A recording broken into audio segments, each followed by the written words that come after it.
welcome again, everyone. Thank you to 2026, and this is my probably fourth, fourth, I can't remember, fourth podcast of the year, and I am so pleased today to have the actual author of the book, Women Rising, here with me, and this is a pleasure to have her with me.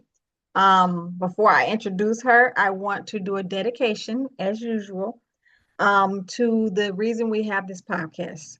And it's dedicated to a dear friend. Her name is Davina Laniel Brooks, whose life was taken August 2022. Her family is still searching for answers. She's from Detroit, Michigan. So if you have any information regarding this, please reach out to local authorities. The podcast exists in her honor because women's stories matter. Her stories matter. Healing matters, and because silence should never be the final word. And so we dedicate this. And if you have seen any of my announcements on my flyers, my video announcements, you'll see her picture and everything. So with that being said, welcome to the show, Anna Konya. How are you? Thank you for having me, and it's my pleasure to be here. And I'm super curious about this. Is my first podcast for this year, but yeah, many more to come. But I'm really happy that I'm starting this journey with you in 2026. So here I am. Thank you for hosting me. You are so welcome, and it's exciting to have you here. So before we start into the questions, I am going to have us just take a deep breath, take it in and just to get relaxed and relax into the meeting, relax into the moment, and just remember to just be yourself and honor your space because we honor you and this space is safe. And when you're ready, we can move forward. Good deal. Thank you. You're welcome. So, Anna, for our listeners, I think I said that already, but she is the author's sister. So I'm not going to give too much information because the book will come out on the 20th of January. So, but this is her dear sister. And honey, you look you guys are like twins, literally. This is so interesting when we, like decades long age we have now with my sister, and we were always looking at each other when people were saying like we look alike, that we really look like sisters. Like, really? Like, what do you see? Because we are constantly searching for resemble, like, because we see each other different, but we are also different characters, different temper and everything. And when someone comes and says like, oh, but you look so alike, and we are like, really? Like, but thank you. I am happy because she's a beautiful soul, and it's just good to be her sister. Yes, I love it. I love it, love it, love it. So going into the questions now, for our listeners, we're going to do it real easy right now. They're going to be easy anyway. I'm pretty sure we're not going to get through this because 30 minutes goes so fast. Oh my goodness. So for our listeners, can you do us a favor and introduce yourself and share what chapter or message you contributed to Women Rising, the Power of Becoming? Well, as you said, I'm Anna Konya. I'm an abstract artist and I do therapeutic art, and well, I work as a therapeutic art life coach. I started my transformational journey 13 years ago with an illness, which was the starting point of remembering who I am, returning to myself. And as many of us, we are experiencing, this is not happening from one moment to another. Undressing and recognizing the conditioning behind our situation, our feelings, our experiences, it is a heavy work. And I think everyone who is walking this path will agree with me that it is a challenging journey where you need to choose day by day to move forward, to choose to be curious why. I had always like, yes, I understand that this happens, but why? And I was never ever satisfied with the simple answers like it is what it is.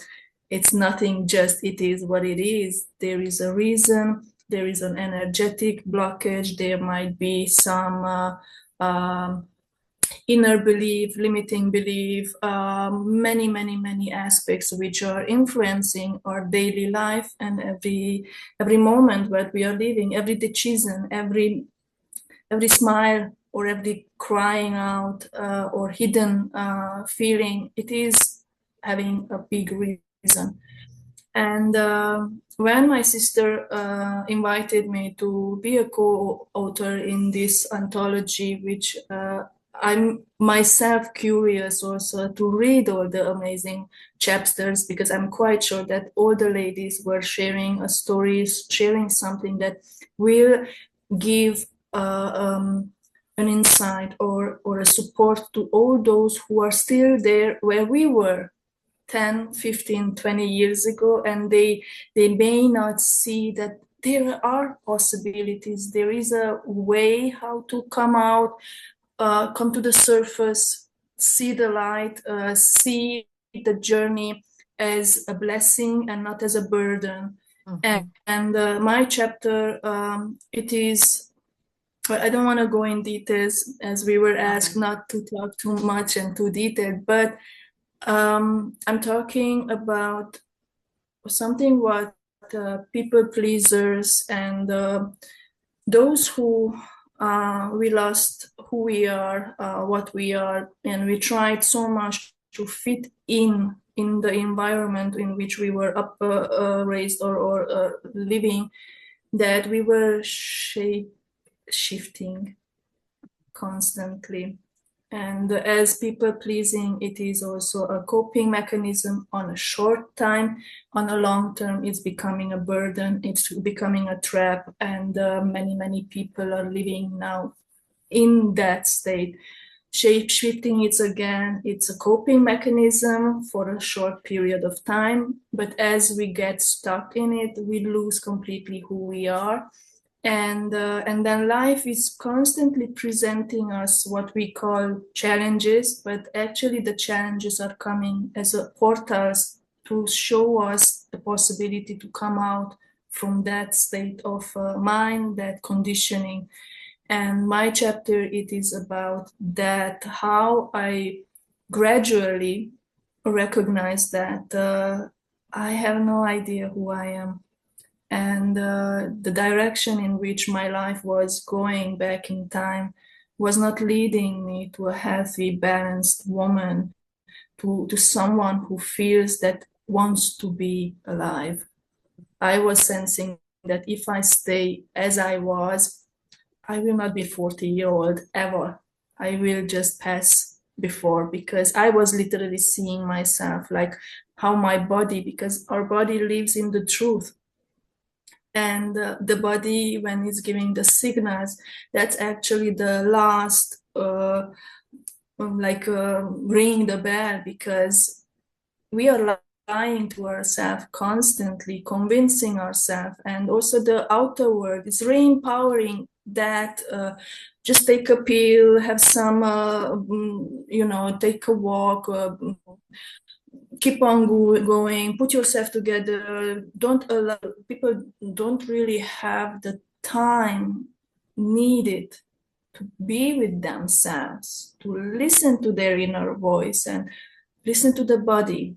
And my body in that time was really giving me a lot of signs that I'm not doing well. I'm lying constantly, and it was hard pill to swallow that I was lying to myself first, who I am, and then certain situations happened, and those were like really putting me in the position like, do I really want to be this person for the next whatever period of time I may have in this lifetime? I don't like myself. I don't like who I am playing to be. And I don't know when it started, why it started. I had very little memories. I thought that my childhood was a perfect childhood, my youth, what were, as a youth of an introvert, a very shy girl, I was not even imagining that things could and can be different. I just knew what I don't want. I knew very clear what I don't like, but I had no example in front of me, like how things could be different. So there we all start a very bumpy journey because the old patterns, the people around us, unfortunately, in the beginning, brace yourself. No one will support you in the change. That's true. You are alone for a very long time. We are alone in this journey for a very long time until we are undressing or unfolding all these layers which do not belong to us. And finally, we start to resonate in our authentic vibration. And that will start to attract those people who will encourage you, who will eventually be part of your life for a short or longer period. Mm-hmm. And I was writing about the shape-shifting mechanism and coping mechanism because shape-shifting is still not really explored, Or talked about, accepted. Mm-hmm. or accepted, and it Mm-hmm. is often mentioned as a shameful thing. Meanwhile, it is a coping mechanism. Anyone who is shape-shifting, and I don't want to go in detail what exactly we do, but we play roles just to survive. I love your analogy of this. I love that analogy. And when you said it, I instantly knew what you meant outside of what we've been programmed to believe that that word is. So I love that. That is that, yeah. I love that. Go ahead. I'm sorry. I just had to say I that. think it's now looking back, obviously, we also need to learn to be gentle, forgiving with every younger self of who we were, and not to judge ourselves because our inner critic is a very cruel one. All of us, we have a very cruel inner critic who puts the bar very high. But then to learn to see others as human beings, but ourselves as well, to include ourselves in that as well, it is necessary. And I'm seeing now a purpose in front of me with this anthology or with the book, which is going to be a memoir of my own experience. But this anthology is the opening for that. Like, we are conditioned to know so little, to not question. We grew up and we came out from education system clueless about anything, what the life itself means, about our abilities, our potential. Me personally, I'm coming from Eastern Europe, and while the education was very high demand in the theoretic curriculum, but I came out of school conditioned that this is my place in society, this is the only thing I am allowed to be, and whatever other dream I may or may not have is just not it. I was not even having the clue. I didn't know that I could be me, fully me. And when you don't know who you are, you don't question whatever is said to you. And that's a tragedy which I think um, most of us we experience. People are so convinced that they know who they are. They're clueless. They know how to. When we are asked who you are, what are you doing? They say the profession, but you are not the doctor. You are working as a doctor. You earn your money, your income. It's coming like profession, but who you are without being, when you are out from the workplace, what other things you are experiencing. And I just came across a very, very, very interesting question the other day. And I think just a few of us, or none of us, maybe had this, like, how does it feel, my love? How does it feel to be in my presence? Mhm. You know? And that doesn't have anything to do with my profession. I may be a very good painter. I am a very dedicated therapist.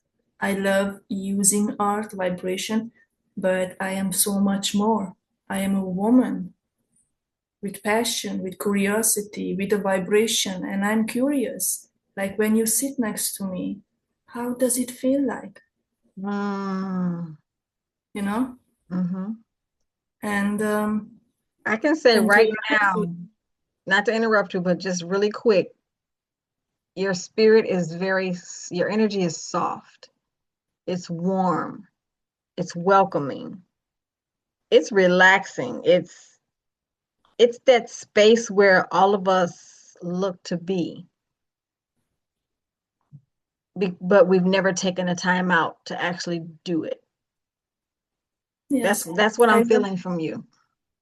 and I am always joking because I always say, like, if I would receive a dime every time someone was saying, "Oh, it's so peaceful around you," or people entering my space, or if I'm hosting a workshop, everyone is just having the moment to arrive, to be present Mm-hmm. without any disturbance. And but I love being me, and I think this is the key. Like, we all know people, unfortunately, that we don't really like to be in there, and Mm-hmm. that means Mm-hmm. that it's not that something is that they are doomed or something.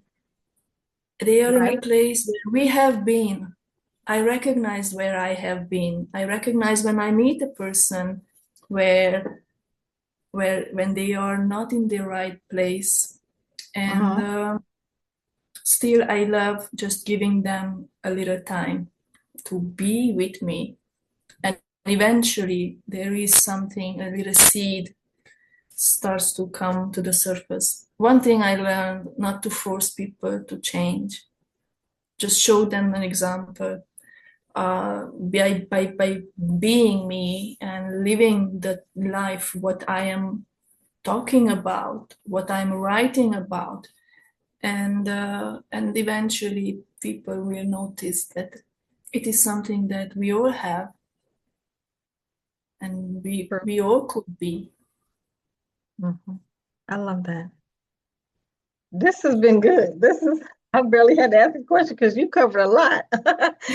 So I'm trying to figure out which question I want to go with next. Okay, this is really good. You've said so much in so little time. So I guess the one question I want to ask you, because I mean, just listening to you, we're already covered. I'm like, wow. So for women listening who feel stuck, broken, or afraid to face her truth, what would you gently tell her? Just to stop for a moment, take a deep breath, sit down, and start to observe. We, in order to start finding our bravery, first we need to stop for a moment, because to start to be honest, first you have to be present. And while we are escaping into taking care of the children, managing our husband, managing the business, going here, sometimes often there are also the parents to support and help. So and in all these tasks and demands and being needed in so many aspects of our lives, many of us, and we feel like we are drowning and we cannot allow ourselves a moment. And that's the lie. That's the lie. There is the lie that we constantly say to ourselves that I cannot, I cannot, I cannot. Yes, you can. Just try. There is this very famous slogan of the sportswear where they say, just do it. And do you know what is the magic? Why is working so well, the just do it?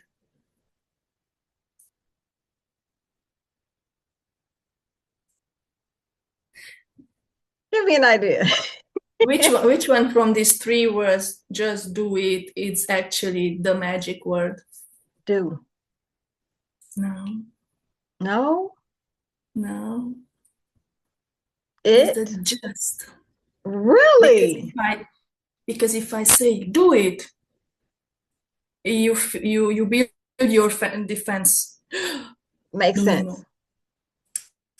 But if I say just do it, try whatever, fail if it's needed, but you have an experience there. And that little word, just what happens if today you change your routine, change a little thing? And another thing is, we all try to change our lives completely out of within a week. It's not going to happen. It's not going to happen. Change one tiny detail, and already you will start to see the effect of that, the outcome of that. And because I always say, like, if you do the same thing from the beginning until the end, and you don't change anything at all, the result will always be the same. The same. So if you feel trapped in your life and you feel like it's really this is what it is, and keep on going and suck it up, well, no, enough of suck it up, and just change one detail, one tiny thing at the time, each week something, and then gradually you will start to see results. Obviously, because when we want to change everything all along, all together, it's huge, the resistance. Our nerve system is resisting, emotional, everything collapses. And I usually it's just backfiring. So take it easy and allow yourself to just take a moment to breathe. And bit by bit start to love yourself. I love that. It's not selfish. I'm so furious, obviously. It's a healthy anger in me, how for hundreds and thousands of years we were conditioned not to love ourselves in a healthy way. Because how I love, how I respect myself, how I stand up for myself gives the tone to everything out there. How I am inside gives the right answer, how the outer world will answer to that. Yeah, that's this beautiful. is in a nutshell. I love it. Well, we've come to the half hour already. I mean, it went by so fast. I could sit and listen to you all day, literally. I mean, I'm just like, I could give me a little cup of coffee and just be like, literally. Yeah. I'm really, it's something I love. I love sharing. I love talking about it. And I really just hope that my words are easy to land and to reach. And I think this was something I wanted. And there was a quote right in the beginning of my journey, and it was like, I hope one day I find the right words and they will be simple. You know, you've said so much and so little. So I'll be the first one to say that it resonated with me. I felt it, and it was a reminder to me to just relax. Um, and I think all of us really need to pay attention to that. If we just take the time out to hear from here instead of just here or Yes. here, you know. Um, so thank you so much for coming on. I appreciate you calmed me down so much. You know, I have a big, I'm being honest, I have a big mouth. I have big energy, big mouth, big everything. But I've taken it down to like 5 decimals. Thank you. And well, I hope it's a good thing. Yes, And it is a wonderful thing. and yeah, you're welcome. And I'm happy. I'm happy that I can connect. And you have a wonderful energy, by the way. So Thank you. I look forward to you coming on my show again. Don't think you're not, because you will. I'm just saying. Yes, you've said some things, you've dropped off some little nuggets that I'm like, oh, we definitely have to have this conversation again because she is tapping into some things. Oh my goodness. So I do, again, thank you again for coming on to Healing Factor. Thank you all that are on here viewing this interview. Please check out the new book coming out, Women Rising, The Power of Becoming. This book, just based on the interviews alone that I've done, it's going to be powerful. It's going to be heart wrenching. It's going to pull out some things from you that you possibly need to look at. I can guarantee it. Just by speaking with these women alone. Now, mind you, I haven't even seen the book. It's not even out yet. Again, it'll be out on January 20th. So please, I'll be posting all of our interviews then, and I'll have the link attached to my video as well as the link for the book as well. So please check it out. And thank you again, Anna, for coming on. And with that being said, everyone, we're going to sign off today. We'll see you again on the next episode of The Healing Factor. Until then, just stay. just thank you for having me. Thank you. You are so welcome. Let me see if I can go ahead on and do